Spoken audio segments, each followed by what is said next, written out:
Olá, povo de Deus! Estamos iniciando a nossa live das 20 horas em ponto. E hoje com o tema A Impressionante Sabedoria de Jesus. Nós vamos encontrar o texto que vai dar base ao nosso tema no Evangelho de Marcos, no capítulo 6, a partir do versículo 1. Nós lemos: Tendo Jesus partido dali, foi para a sua terra, e os seus discípulos o acompanharam. Chegando o sábado, passou a ensinar na sinagoga, e muitos, ouvindo-o, se maravilharam, dizendo: De onde vem a este estas coisas? Que sabedoria é esta que lhe foi dada? E como se fazem tais maravilhas por suas mãos? Não é este o carpinteiro, filho de Maria, irmão de Tiago, José, Judas e Simão? E não vivem aqui entre nós suas irmãs? E escandalizaram-se dele. Ó Senhor, nosso Deus e Pai, a tua palavra está aberta diante de nós, que ela possa falar fundo ao nosso coração, trazendo libertação, trazendo cura, trazendo crescimento e amadurecimento espiritual. Esta é a nossa oração, em nome de Jesus, o teu Filho amado, a quem nós amamos. Amém. E assim, nós começamos a fazer uma análise, uma imersão nesse texto em que a sabedoria de Jesus se tornou causa de admiração entre os moradores da sua terra, ou seja, da cidade de Nazaré, aonde Jesus passou a sua infância. Aqui diz que, tendo Jesus partido de determinado lugar, ele voltou para a sua terra, ele voltou para Nazaré. Agora, numa mudança de situação bem diferente daquela em que ele estava no Egito, e quando Herodes morre, ele volta para morar ali naquela região e acaba habitando em Nazaré.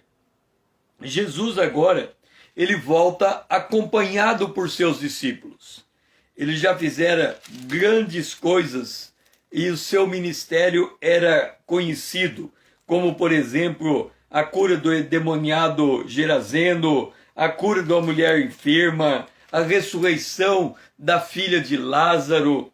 Então, Jesus era muito conhecido em toda aquela região e as notícias acerca do ministério terreno de Jesus havia chego ali na cidade de Nazaré. No sábado, Jesus se dirigiu até a sinagoga e foi neste lugar que os que estavam presentes naquele dia, se admiraram da sabedoria de Jesus. O que é uma sinagoga? A sinagoga, quando os judeus foram levados cativos para a Babilônia, e lá eles permaneceram por 70 anos, depois uma parte dos judeus voltam para Jerusalém, mas a outra parte continua espalhada entre as nações ali naquela região. Eles precisavam estabelecer um lugar onde eles pudessem aprender a palavra de Deus. E este lugar era a sinagoga. A sinagoga, ela era um lugar de ensino da Torá. Para ter uma sinagoga numa determinada região, precisava de no mínimo 10 judeus. A exigência mínima que houvesse em cada sinagoga é que elas tivessem o Sefer Torá, ou seja, o Pentateuco, os 5 primeiros livros da Bíblia e outros livros sagrados. E qual era o objetivo de uma sinagoga? Estudar a palavra de Deus. Ela tinha por apelido Pequeno Santuário. Esse apelido, ele vem de Ezequiel, no capítulo de número 11, o versículo de número 16. Ezequiel 11, 16. Diz assim: assim diz o Senhor Deus, ainda que os lancei para longe entre as nações, e ainda que o espalheis pelas terras, todavia lhe servirei de santuário por pouco tempo, nas terras para onde forem. Então, esses lugares aonde os judeus se reuniam, era como pequenos santuários em que se manifestava a presença de Deus, e ali eles estudavam a Torá. Por que eu estou fazendo ênfase no fato de que Jesus estava em uma sinagoga no sábado ensinando? Então nós temos dois elementos que vinculam essa passagem da vida de Jesus à história de Israel. Primeiro, ele se reuniu no sábado. O sábado, ele foi um sinal constituído entre Deus e a nação de Israel. Por que nós fazemos ênfase disso? Nós, os cristãos, adoramos a Cristo no domingo, o primeiro dia, que é o dia em que Jesus se ressuscitou, não no sábado. Nós adoramos no domingo, primeiro, por ser o dia que Jesus ressuscitou, e segundo, por ser um princípio, o princípio de descansar a cada 7 dias, 6 dias de trabalho, no 7º dia, um dia de descanso. Por princípio, nós temos um dia de descanso, não no sábado, mas no domingo, porque a igreja está vinculada à ressurreição de Jesus. Aqui há uma diferença entre as promessas de Deus para com Israel e as promessas de Deus para com a igreja. Quando Israel tem o sábado como um sinal entre Deus e o seu povo, o que acontecia? Eles tinham que trabalhar 6 dias, descansar no 7. Mas eles também tinham outros dias vinculados ao sábado. Ou, por exemplo, eles tinham, a cada 49 anos, eles tinham que dar 1 ano de descanso à terra. Então, Israel, ele era fortemente vinculado às estações do tempo, à terra. As festas eram baseadas nas estações do tempo, como, por exemplo, a festa da colheita e tudo mais. Então, o judeu, ele tinha uma relação entre Deus e a terra, que era a terra da promessa de Deus a Israel, Canaã. Diferente a igreja, que ela espera uma cidade celestial. O fato é que Jesus vai até a sinagoga dos judeus. Um outro detalhe, em Mateus capítulo 12, o versículo 9, quando Jesus vai a uma das sinagogas, ele diz assim, e ele foi na sinagoga deles. Ou seja, nesse texto, diz apenas que Jesus foi a uma sinagoga onde era ensinada a palavra de Deus. No outro, ele diz que ele vai a uma sinagoga deles. Quando a gente acrescenta essa ênfase, sinagoga deles, significa que a sinagoga podia se constituir num lugar onde havia a Torá, havia os elementos que lembravam o culto a Deus, ao Eterno. No entanto, o coração do homem estava tão afastado do Eterno que recebe essa expressão, sinagoga deles.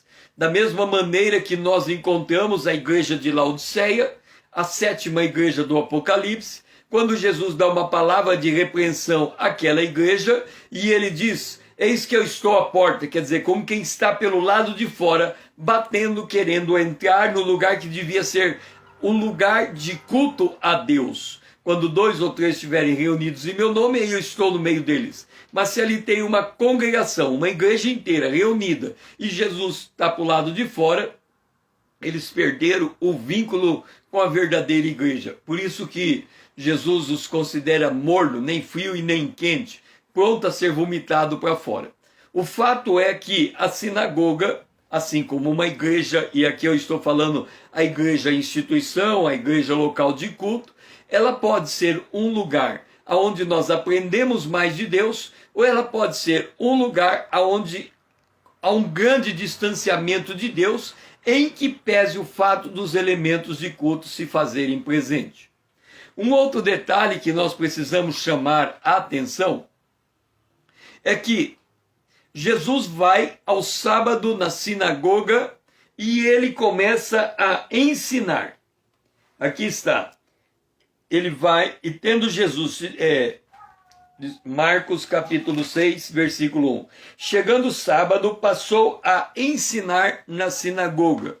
Era um costume, uma pessoa que viesse a entrar na sinagoga, ele poderia ser designado para explanar a Torá que estava ali. E Jesus, ele chega e ele recebe essa honra de explanar uma palavra que fala dele próprio. E ele começa a ensinar. E no curso desse ensino, eles ficam impressionados com a sabedoria de Jesus. E aqui eu quero chamar a atenção a um outro elemento. Nós estamos com elementos que vinculam a história de Israel e ao culto no entorno de Jeová. Observe um detalhe. É nesse ambiente que se distingue a sabedoria de Jesus como uma sabedoria diferente. Diferente da sabedoria humana, diferente da sabedoria comum entre aqueles que não experimentavam o ensino de Jesus. Jesus, ele vem e ele apresenta uma forma de apresentar, de explanar a palavra de Deus que era sumamente distinta daquela que os fariseus faziam. Jesus, ele apresentava aquela expressão, em verdade vos digo. Ou então ele dizia, está escrito assim, no entanto, se lê desta maneira. Ou seja, a maneira correta de entender aquilo que está na palavra de Deus não é essa que vocês estão entendendo, mas é uma outra. E tudo isso fazia com que as palavras de Jesus ministradas fossem palavras revestidas de autoridade. E ali eles chegavam ao entendimento de que a sabedoria de Jesus era uma sabedoria distinta. Então vamos explorar um pouco o texto antes de focarmos na sabedoria de Jesus. Vejamos. A primeira pergunta é, tendo eles ouvido, se maravilharam. As palavras de Jesus, eles deixavam as pessoas assombradas, maravilhadas. O Sermão do Monte, então, quando as pessoas, depois de ouvir o Sermão do Monte, elas devem ter saído de lá extasiadas. A maneira como Jesus falava, a maneira como ele usava os elementos da natureza como exemplo. Jesus era um excelente contador de história. As parábolas, a parábola do filho pródigo, os detalhes todos da parábola, a maneira como, ao contar uma parábola, ele trazia o indivíduo para dentro da história. E ao trazer o indivíduo para dentro da história, no epílogo da parábola, a pessoa tinha que tomar uma decisão, ouvindo, por ouvir, ela tinha que tomar parte. E aí ela tomava parte de um lado e a história vinha por outro e pegava ela de sopetão, sem que ela estivesse pensando que aquele seria o resultado da história. Como, por exemplo, o caso do filho pródigo, em que o que se espera é que quando o filho volta, depois dele ter rejeitado o seu pai, ter antecipado a herança, como matar o pai no seu coração, o que se esperava era que o pai rejeitasse a volta do filho. E, no entanto, antes do filho dirigir qualquer palavra contrária a toda a cultura da época, Jesus conta que o pai vai e abraça o filho e recebe o filho de volta e ainda faz uma festa comemorando o retorno do filho. Então, essas parábolas, essas histórias, esses ensinamentos, a simplicidade, a profundidade com que Jesus ensinava, tudo isso causava muita admiração naqueles em que ouviam Jesus. E eles diziam com que autoridade ele tem. Então aqui, eles primeiro dizem, de onde vem a estas coisas? Nós temos que entender que o último profeta que havia falado em nome de Deus a Israel era o profeta Malaquias. Por 400 anos não se ouviu mais falar de um profeta pronunciando uma mensagem em nome de Deus, até que aparece João Batista, e João Batista aponta para Jesus, e vem Jesus continuando a pregação de João Batista, arrependei-vos e crede no reino de Deus, fazendo milagres, maravilhas, e chegando nesse momento na sinagoga de Nazaré. Então o povo ficou admirado. De onde vem isto que ele está falando? Como quem diz, será que vem do céu? Será que esse homem é um mensageiro de Deus? Lembra que Moisés, o grande homem do Antigo Testamento, a referência para os judeus, ele havia dito, depois de mim virá outro, um profeta maior do que eu, e quando ele vier, vocês vão ouvir esse profeta. Então, havia uma grande expectativa entre o povo de chegar esse profeta para eles ouvirem esse profeta.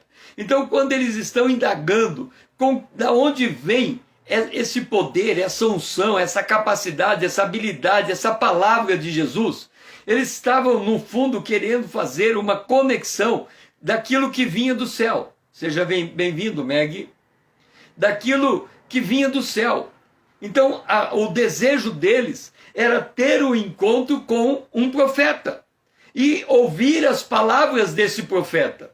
O que eles não sabiam, e seria difícil para eles identificarem tudo isso, é que eles estavam diante de Jesus, o Filho de Deus, o Verbo que se fez carne. Eles não tinham a condição de chegar a esse discernimento. Se eles chegassem ao discernimento de que Jesus era o profeta, eles já estavam fazendo um vínculo entre Jesus e Moisés, sendo Jesus o referenciado por Moisés.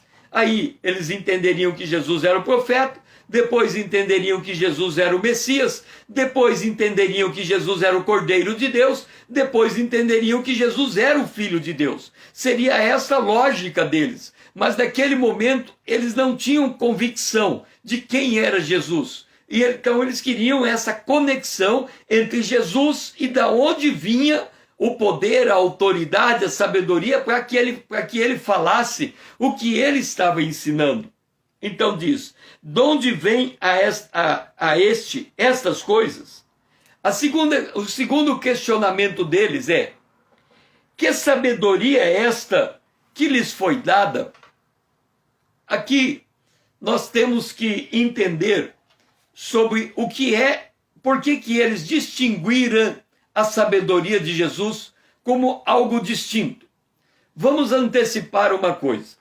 Nós sabemos que no Antigo Testamento, o homem mais sábio da história foi Salomão. Salomão, quando ele soube que ele tinha por missão estar à frente de Israel, construir o templo do Senhor, ele tinha a missão de guiar o povo de Deus durante o seu reinado. Ele pede a Deus sabedoria para alcançar esse propósito. A sabedoria de Salomão, ela ficou conhecida quando aquela mulher aparece até ele, duas mulheres, uma havia comido o filho da outra, e agora tinha chegado a hora de inverter, uma comer o filho da outra, mas a mãe verdadeira não queria que seu filho fosse morto daquele modo. E aí a outra mulher estava dizendo que aquela criança era sua. E não tinha como Salomão descobrir quem era a verdadeira mãe, até que ele decide cortar a criança no meio. E aí a verdadeira mãe se manifesta, diz, não, se é para ele morrer, entrega para outra. E ele disse, você é a mãe verdadeira, e ele entregou ali. Então a sabedoria de Salomão se evidenciou na maneira como ele entregou a resposta àquela situação. O que é então sabedoria? Sabedoria é a capacidade que o homem tem de articular todo o conhecimento, toda a inteligência, todos os recursos para alcançar um determinado propósito. Sabedoria é a capacidade que o homem tem de viver bem na terra. Sabedoria é a habilidade que o homem tem de encontrar soluções para problemas difíceis. Então Salomão, ele foi o mais sábio do Antigo Testamento. E Jesus, fazendo comentário acerca de Salomão, ele disse de si mesmo, ele disse, está aqui alguém, ele falou assim, a rainha de Sabá veio para ouvir a sabedoria de Salomão.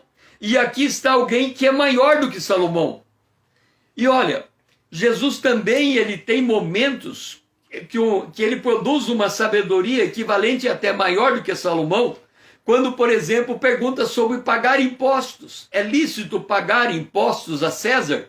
O que Jesus faz? Ele pega uma moeda, pede para olhar a cara e a coroa, e ele diz: dê a César o que é de César e dê a Deus o que é de Deus. E eles ficaram admirados com a resposta de Jesus.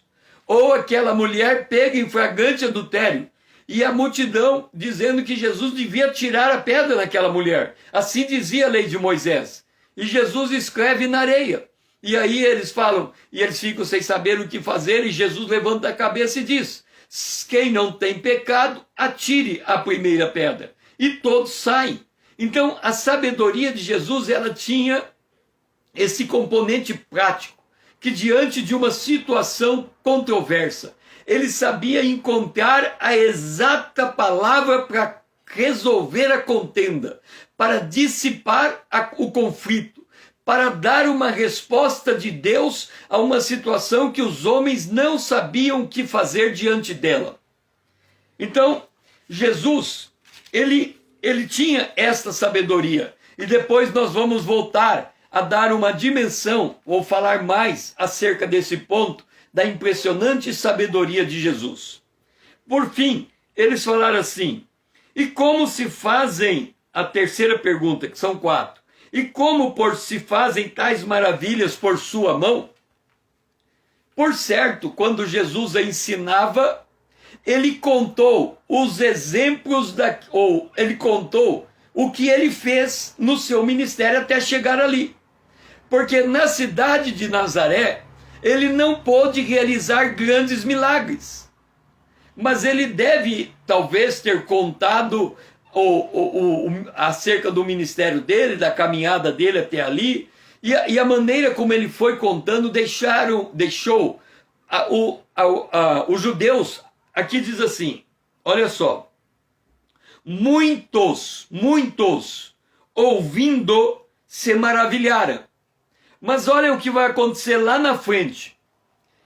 Diz assim: não pôde ali fazer nenhum milagre, senão curar uns poucos enfermos, impondo-lhes a mão. O que havia no entorno de Nazaré, lugar onde Jesus estava, era um forte senso de incredulidade. E Jesus, no meio da incredulidade, mesmo ele sendo filho de Deus, tendo o Espírito de Deus sobre ele, ele não pôde operar milagre em ambiente de incredulidade. Então, se muitos ouviam ele e falavam como que ele fez tais coisas, é porque no ensino de Jesus, ele deve ter exemplificado mediante os milagres que ele realizou. Então eles deviam falar, igualzinho você vai num culto, e o pastor conta dos milagres, mas conta dos milagres que não acontecendo naquele lugar. Então você pensa, puxa, que milagre extraordinário, só que você não está sendo testemunha daquele milagre. Então aqueles muitos que estavam ouvindo aquilo, eles sabiam que Jesus tinha feito grandes coisas, mas eles não eram testemunhas daquilo que Jesus fez. No entanto, alguns, seja bem-vinda, Rita, alguns que estavam com Jesus, o que eles fazem? Eles se aproximam de Jesus, declaram a sua enfermidade, Jesus coloca a mão sobre a cabeça deles e eles são curados. Então, mesmo que você viva no meio da incredulidade de todos, a incredulidade pode não afetar a sua vida. Ou seja, se Deus tem algo para você, em meio a um ambiente em que todos são incrédulos, ninguém sabe que Deus pode operar, mas a tua fé é capaz de mover a mão de Deus. O que acontece, qual é a diferença? Quando Jesus curava em outros lugares, todos ficavam vendo o milagre acontecendo. Então, Jesus curou o cego curou aqui, por exemplo, quando ele expulsa o demônio em Genezaré, a multidão ficou impressionada com o que ele estava fazendo ali, quando viram o que aconteceu. Só que esses poucos que estavam sendo curados, talvez a multidão ali nem estava sabendo que a cura estava acontecendo. Isso significa que a fé é individual, ainda que o Senhor queira operar a fé de uma maneira comunitária. Ou seja, uma igreja deve ser um ambiente propício para o milagre acontecer. Mas se uma igreja, como comunidade, ela não é um ambiente propício para o milagre acontecer, o milagre acontece naquele que crê. Exemplo, quando Israel sai do Egito, ele sai 600 mil homens de pé, equivalente a 3 milhões de pessoas, mas quando Moisés manda 12 espias para Canaã, só 2 creem que Deus pode derrubar os gigantes. Resultado, 3 milhões de pessoas morreram no deserto e só 2 homens de 3 milhões de pessoas entraram na terra prometida. Percebe? Então, quando nós cremos em Jesus, isto não depende do nosso entorno. O nosso entorno pode ser incrédulo, mas Deus faz a obra a despeito dos outros por causa de nós. Então, Roming, seja bem-vindo. Então, Jesus, ele apresenta, ele faz milagres para poucos, mas eles perguntam, de onde vêm essas maravilhas de sua mão, feitas em sua mão? Lembra que Jesus contou de onde vinha. Ele diz, eis que o Espírito de Deus está sobre mim. Não nesse texto, mas no texto de Lucas, ele abre o texto e diz, o Espírito de Deus está sobre mim, pois me ungiu para. E aí ele fala, libertar os cativos, evangelizar os pobres. Então ele declara como que o poder desce sobre ele e como o poder é executado. Lembra que Jesus, ele para se fazer homem, ele se esvaziou da sua divindade. Então todos os milagres feitos por ele na terra, enquanto no seu ministério terreno, foram por obra do Espírito Santo nele. Por quê? Porque se ele usasse o seu poder, como Satanás tentou fazer, dele transformar pedra em pão, ele estaria recuperando a sua divindade. Mas como ele não fez isso, ele andava na dependência do Espírito Santo. Então os milagres executados por ele testificava de que ele era o Filho de Deus, mas era executado por meio do Espírito Santo, sendo Jesus um modelo para nós. Bem, por fim vem a quarta pergunta. A quarta pergunta era essa: não é este o carpinteiro, filho de Maria, irmão de Tiago, José, Judas e Simão? Ele não vive aqui entre nós, suas irmãs? E aí eles se escandalizaram de Jesus. À luz do que eles estão dizendo, Jesus vem e diz: nenhum profeta tem honra senão na sua terra e entre os parentes em sua casa. Ou seja, quando nós estamos no meio natural, junto com os nossos parentes, com aquele que nos conhece de infância, as pessoas não creem que Deus pode agir através de nós. Por quê? Eles viveram o tempo todo junto conosco em um ambiente que não havia a manifestação do poder de Deus. E de repente o poder de Deus se manifesta em um daqueles. Os outros que estão ali no meio dizem: não, isso não é possível, se não aconteceu conosco, como é que vai acontecer com eles? Então isso é o senso de incredulidade. Aquele que tem relação consanguínea com um homem de Deus, ele tem dificuldade de entender o novo nascimento.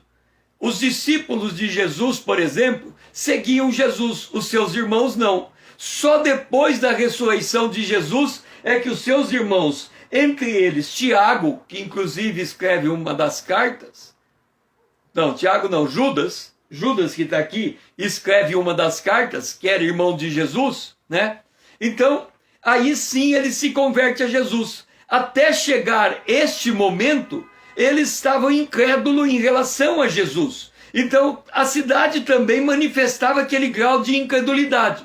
Eles diziam: quem é esse Jesus para fazer coisas desse tipo? Aí Jesus responde: um profeta não tem honra senão na sua terra e entre os parentes da sua casa. E aí completa dizendo: Jesus não pôde fazer nenhum milagre naquele lugar, senão curar alguns.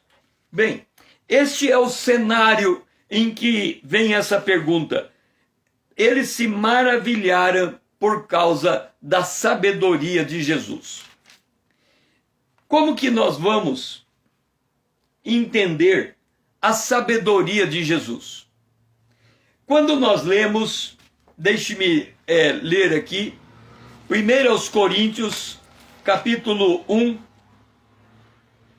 versículo 23 e 24, o apóstolo Paulo, falando de Jesus, ele diz assim: mas nós pregamos a Cristo crucificado, escândalo para os judeus, loucura para os gentios, mas para os que foram chamados, tanto judeus como gregos, pregamos a Cristo, poder de Deus e sabedoria de Deus. Jesus, ele é a sabedoria de Deus. Jesus é a personificação da sabedoria de Deus. Jesus é a materialização da sabedoria de Deus. Jesus é a fonte da sabedoria de Deus. Jesus é a expressão máxima da sabedoria de Deus. Só que quando nós olhamos sob essa ótica, nós temos certa dificuldade para entender a sabedoria de Deus e a sabedoria do homem. Por quê?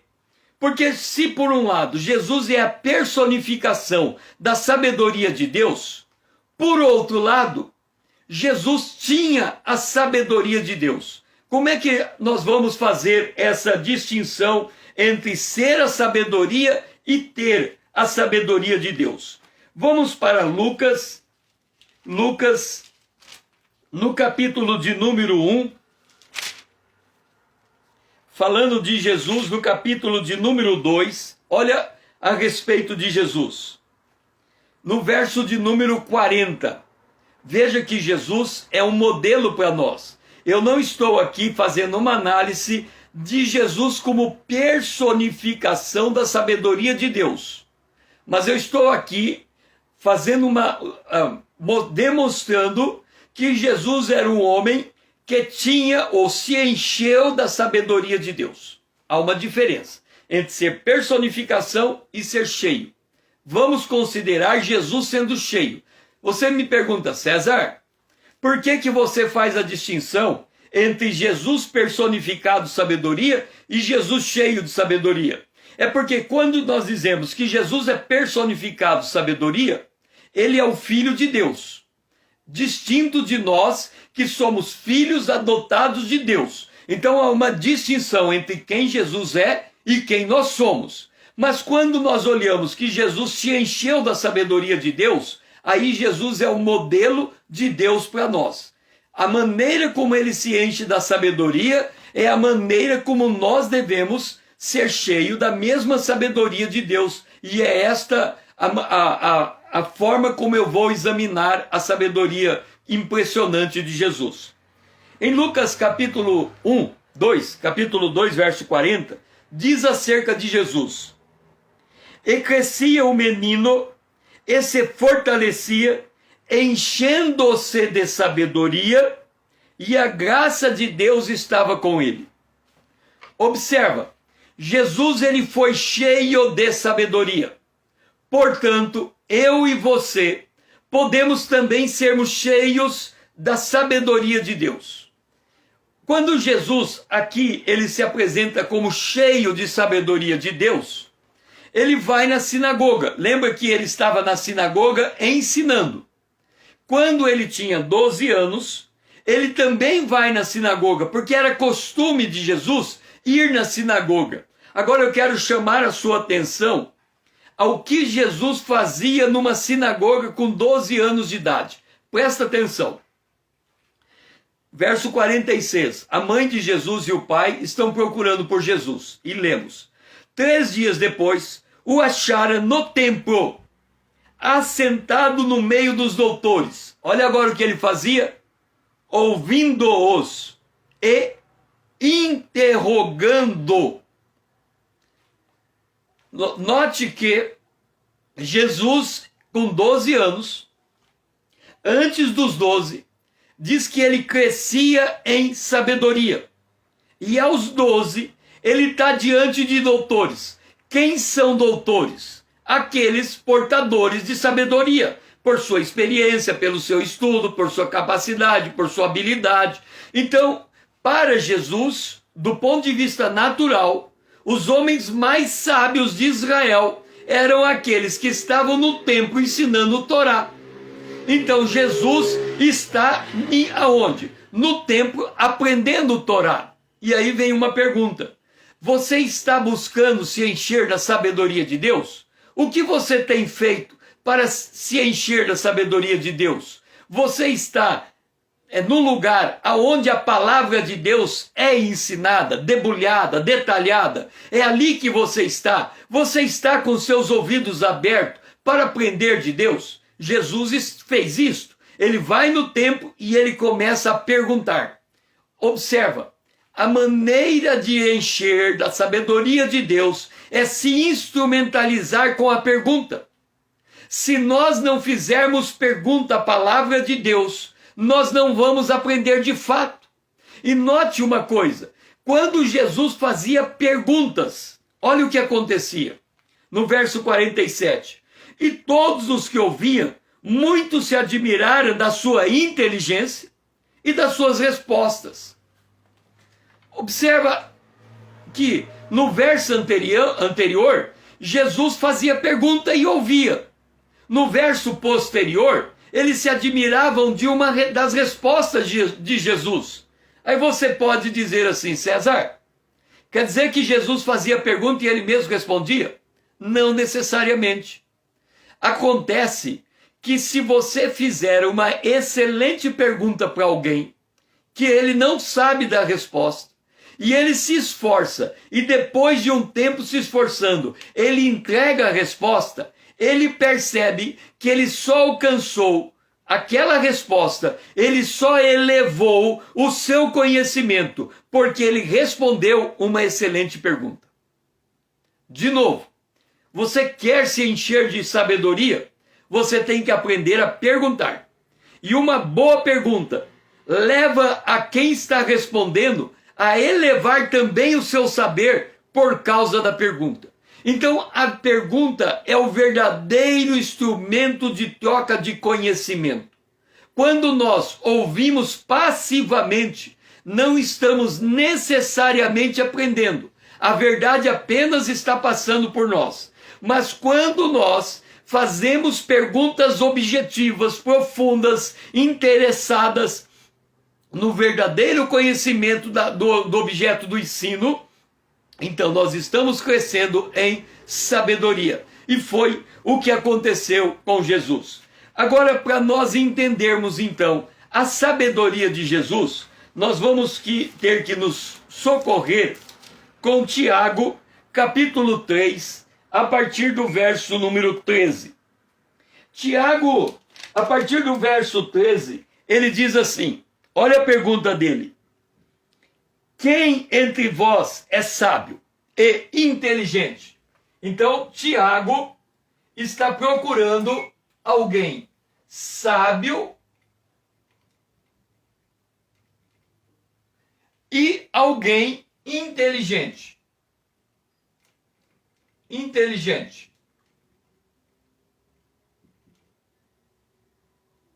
Por que a pessoa precisa ser inteligente para ela ser sábia? Porque se ela não faz pergunta, ela não adquire sabedoria. Lembra que Jesus perguntava, ouvia e perguntava?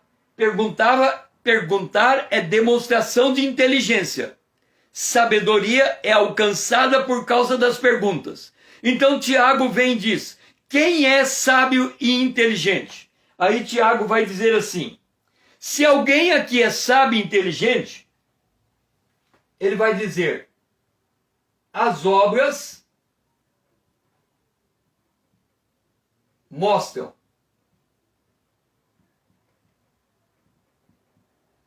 Se alguém é sábio e inteligente, ele diz: as obras mostram. Agora, olha o que ele diz quando ele muda de sabedoria para a não sabedoria. Ele diz assim: pelo contrário, se tendes em vosso coração inveja e amargura, nem vos glorieis, nem mintais contra a verdade. Nem mintais. Pois, onde há inveja e sentimento faccioso, ele diz assim: se vocês, ao contrário, têm no vosso coração inveja, amargura e sentimento, ou seja, ele está dizendo assim: tendes em vosso coração inveja. Então ele está dizendo assim: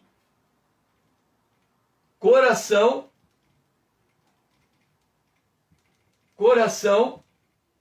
carregado.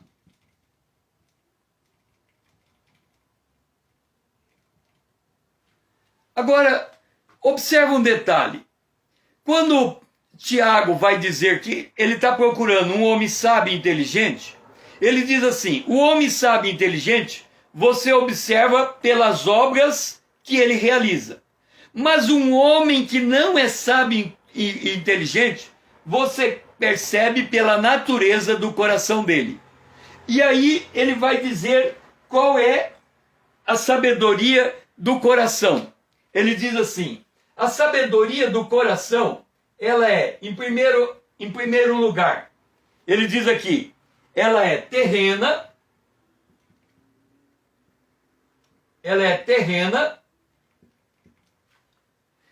e depois, quando ele vai falar do outro lado, ele diz assim: a sabedoria de Deus desce do alto.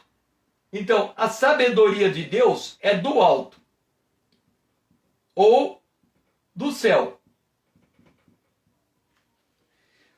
Por que eu frisei o começo da história quando Jesus se apresenta no sábado em uma sinagoga? Porque a sabedoria de Deus, ela vem do alto e ela está ligado à revelação de Deus, à palavra de Deus, à Bíblia. Então, quando nós falamos que a sabedoria que não é a sabedoria do alto, ela é terrena, significa que todos aqueles que estão no ensino secular, primeiro grau, segundo grau, terceiro grau, mestrado, especialização, mestrado, doutorado, pós-doutorado, a sabedoria dele é terrena. Ela não tem condição de ser uma sabedoria do alto. Por quê? Porque o objeto de estudo da humanidade é a criação. A ciência só existe em cima de fatos que são replicáveis.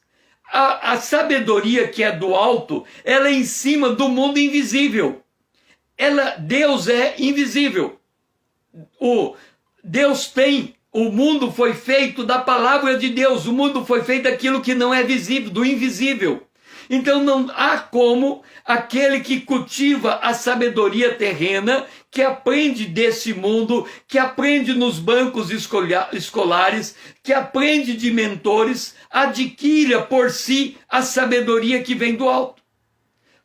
Por outro, a sabedoria não só ela é terrena, como a sabedoria também é animal. E aqui, ao dizer que a sabedoria é animal, não é nenhum demérito em si. O que ele está dizendo é o seguinte: o ser humano é constituído de corpo, alma e espírito. A Bíblia diz que quando ele vai ao pó, o espírito volta a Deus. Mas se o homem é incrédulo, se o homem nega a presença de Deus, este espírito deixa de existir. Ele se torna alma e corpo. Alma, no grego, psique. A vida dele é vida terrena. É vida que tende à morte. Então, o que demanda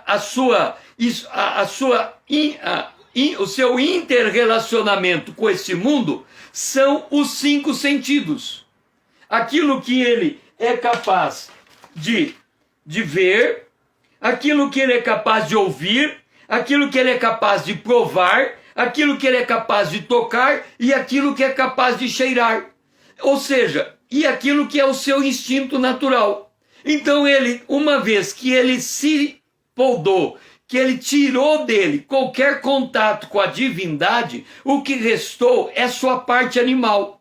E tudo que é do âmbito animal, ele vai fazer ou deixar de fazer, depende da vontade dele, depende do instinto dele.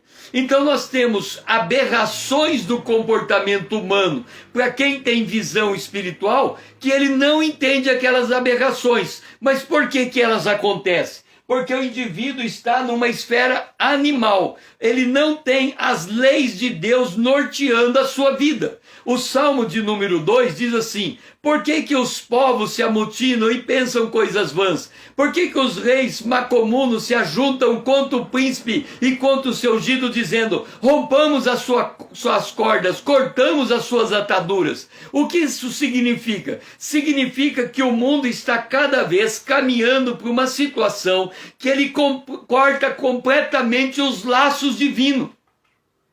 Quem leu as revistas da década de 60, tinha uma expressão que era muito comum: quebrar o tabu da virgindade. O que significa quebrar tabu? Significa romper com as leis divinas, romper com as leis antigas. Então ele passa a criar um padrão para si mesmo. E quando ele cria um padrão para si mesmo, ele desvincula do Criador e se torna um ser animal.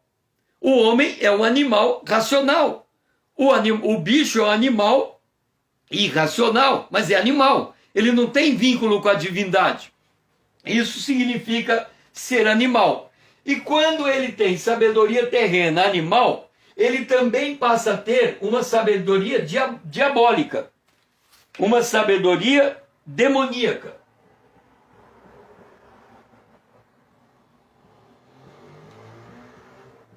Agora pesa. Por quê? Você vai dizer: César, você terminou de dizer que um homem que exclui Deus da sua vida tem uma sabedoria animal. Até aí eu concordo. É uma sabedoria própria do corpo, da natureza humana. Ele não tem perspectiva de eternidade, ele não tem perspectiva de vida eterna, ele não tem perspectiva de um galardão futuro. Ele vive no mundo natural. E aí ele quer deixar um legado, ele quer construir algo para que aqueles que vêm depois dele se lembrem dele. Porque ele sabe que ele vai nascer, ele vai crescer, ele vai amadurecer, ele vai envelhecer, ele vai morrer. Então é a vida natural, é a vida animal. Agora você vem falar que um homem que escolhe esse tipo de vida, a sabedoria dele se torna uma sabedoria demoníaca? Aí vem um drama que a humanidade passa. O que ocorre é que o homem foi criado por Deus. Ok, você pode concordar, você pode discordar. Quando Deus terminou de criar o homem, Deus colocou o homem na terra e disse: domine a terra, sujeite a terra, frutifique na terra, se multiplique na terra. Você pode concordar que Deus, você pode aceitar a ordem divina, ou você pode rejeitar a ordem divina e dizer que dominar a terra e procriar é coisa da natureza. Ok, coisa da natureza. Aí depois Deus coloca o homem no jardim do Éden e diz: não coma do fruto proibido, se comer morre. Aí você pode dizer: não existe essa história de fruto proibido, a morte é uma coisa natural do ser humano. Só que aí tem um problema.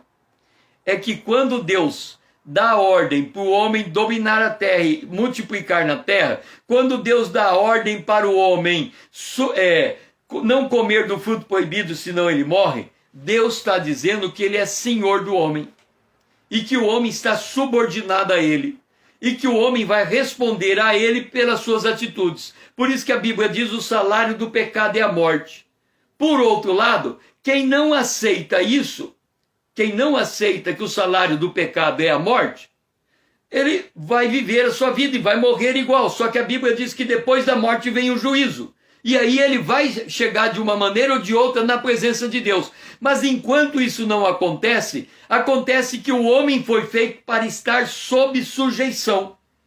É por isso que na terra nós estamos sujeitos a alguma coisa, ou é o governo, ou é o guarda de trânsito, ou é o nosso pai, ou é o professor na escola, ou é o dono da empresa. A gente está sempre sujeito a alguma coisa, porque é da natureza do ser humano estar sujeito a Deus. Mas se ele tira Deus dessa sujeição, infelizmente, o demônio, ou Satanás, ou o príncipe desse século, ou o príncipe da potestade do ar, se torna o seu Deus, o Deus desse século. E aí o Deus desse século cega o entendimento do incrédulo e por uma articulação mentirosa, ele desaparece do cenário da história, trabalhando somente nos bastidores, e o homem não percebe que ele está dominado por uma força demoníaca.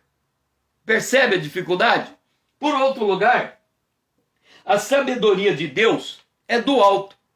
E aqui o que eu quero chamar a atenção, eu vou destacar apenas um detalhe da sabedoria que é terrena, animal, diabólica, e a sabedoria que é do alto, que é do céu.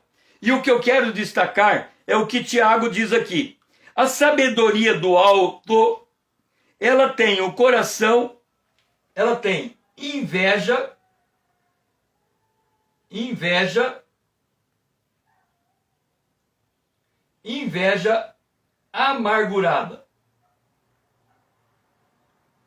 amargurada. E ela tem sentimento faccioso. Em contraste, a sabedoria que vem do alto, ela é pura e ela é, segundo detalhe aqui, ela é pura e ela é pacífica.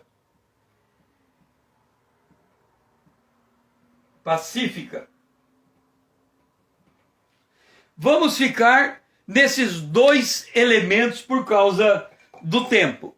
Observa que a sabedoria do alto, ela é pura e ela é pacífica. A sabedoria terrena, ela carrega inveja amargurada e ela carrega sentimento faccioso. Deixa eu explicar para você. E aí vem a admiração dos judeus pela maneira como Jesus ensinava. Jesus ensinava com um coração puro. Em contrapartida, o coração do homem é um coração cheio de inveja amargurada. Faça uma análise. Freud já dizia que o problema do ser humano são os seus pais. Ok? Por que Freud chega a essa conclusão? Porque ele, examinando o ser humano, ele encontra que o comportamento do ser humano carrega na sua gênese, na sua raiz, algum traço quebrado do relacionamento dele com o pai dele. Por quê? Porque ele está vendo o homem do ponto de vista animal. E do ponto de vista animal, quando a criança nasce e a criança ela é submetida ao desmando dos pais, aquilo gera amargura. Ou ela quer a vida dos pais, mas ela ainda não tem a idade dos pais, ela gera inveja. Ué, por que meu pai pode fazer isso e eu não posso? Por que meu pai pode ir naquele lugar e eu não posso? Por que meu pai pode beber e eu não posso? Por que meu pai pode dormir até tarde e eu não posso? O que é isso? Inveja. E o que essa inveja vai gerando? Inveja amargurada. Amargura. E aí a criança vai desenvolvendo ao longo do tempo uma revolta contra o seu pai. E aqui vem o problema. É que do zero aos 5 anos é formado o paradigma no coração da criança. Ou seja, a criança aprende, seja pelo DNA, seja pela influência paterna, seja pela influência ambiental, cultural, geográfica, pela educação formal, do 0 aos 5 anos, ela gera dentro dela crenças formada por pensamentos, imagens, ideias e superstição. E essas crenças formadas dentro dela, no seu coração, geram uma resistência que cria a incredulidade, que chega naquele dia com Jesus e aquele povo não consegue ouvir Jesus. Por quê? Porque foi formado esse senso de incredulidade na sua primeira infância.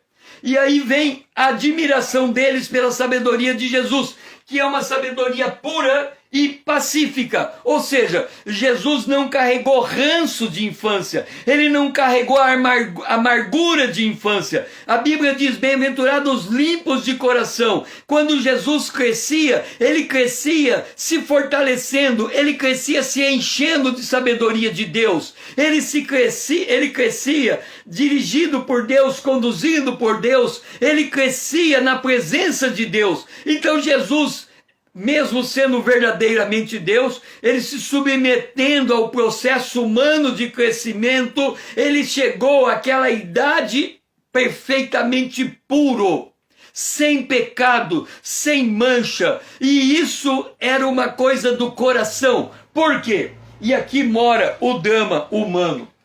A fé, ela vem pelo ouvir.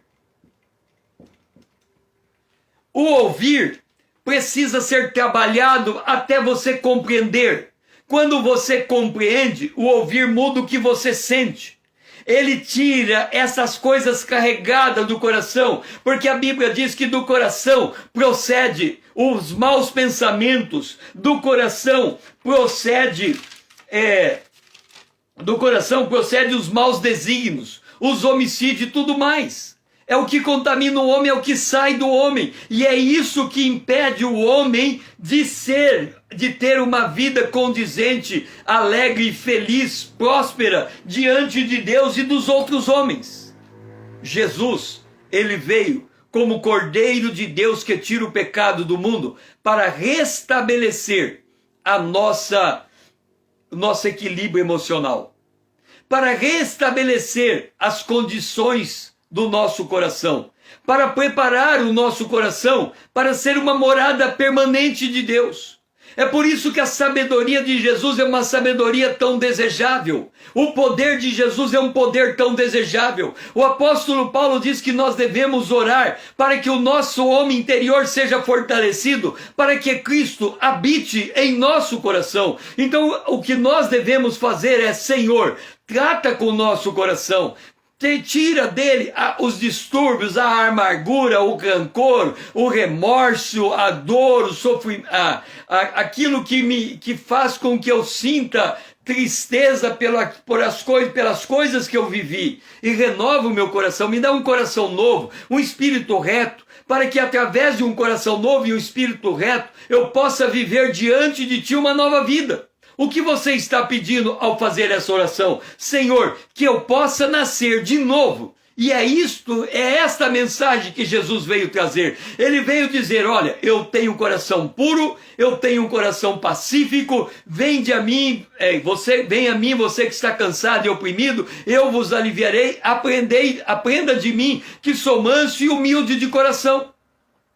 Então Jesus, ele tem um coração receptivo e transformado. Ele tem um coração receptivo e divinamente formado para receber a nossa vida nele. E aí ele faz um acordo: eu morro no teu lugar, pago pelos teus pecados, para que você venha viver no meu lugar e viva a vida que eu tenho, e você ande em novidade de vida.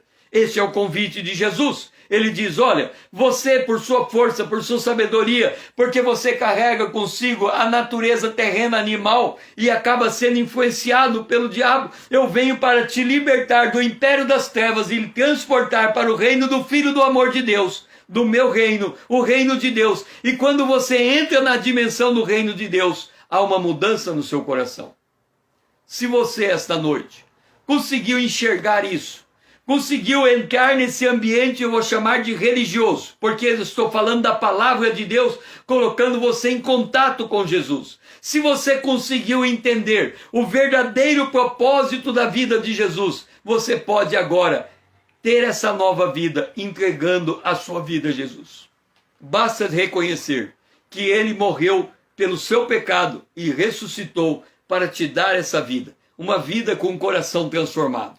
E depois, você que já é uma nova criatura, você segue o processo de Jesus, se fortalecer, crescendo em sabedoria para chegar à estatura do varão perfeito. Esta é a proposta de vida para andar com Deus. Se você não o conhece, passar a conhecê-lo, nascendo de novo por essa ação sobrenatural de Deus na sua vida, que tira dessa condição de morto nos seus delitos e pecado e o coloca numa posição de vivo para Deus, e agora você, vivo para Deus, tem como crescer e amadurecer a sua fé, vivendo essa perspectiva da sabedoria de Deus, tomando conta do seu coração e moldando a tudo aquilo que você faz. Se você quer receber Jesus agora como seu Salvador, faça essa oração. Senhor, eis que agora ouvi a tua palavra e entendi que Jesus morreu no meu lugar para tirar da minha condição terrena, animal e influenciada pelo mundo das trevas. E agora, Senhor, entendendo isso e sendo liberto dessa condição, o Senhor me transporta para o reino do Filho, do teu amor, porque Jesus morreu no meu lugar para me justificar perante Deus e me dar essa nova vida. E eu creio que agora eu me tornei filho de Deus e te agradeço por esta obra em minha vida. É a minha oração em nome de Jesus. Amém. Foi muito bom ter você aqui junto comigo. Se você fez essa oração, escreva nos comentários, diga, olha, eu entendi essa mensagem, aceitei Jesus, dou glória a Deus. Venha para a minha comunidade, se inscreva no meu Instagram, vamos andar junto e recebendo estas palavras de Deus e compreendendo o verdadeiro significado da palavra que se transporta em mudança e transformação na sua vida. Esse é o meu propósito, conhecer a palavra de Deus para sermos transformados por Deus mediante esse poder na imagem de Cristo e assim esperar a vinda gloriosa de Jesus Cristo. Que você possa enviar esse vídeo a quem você acha que precisa ouvir essa palavra, nos ajude a levar essa palavra mais longe. Eu dependo de você para fazer crescer este ministério. Que o Senhor seja louvado e você seja ricamente abençoada em toda esta semana que está diante de ti. Amém.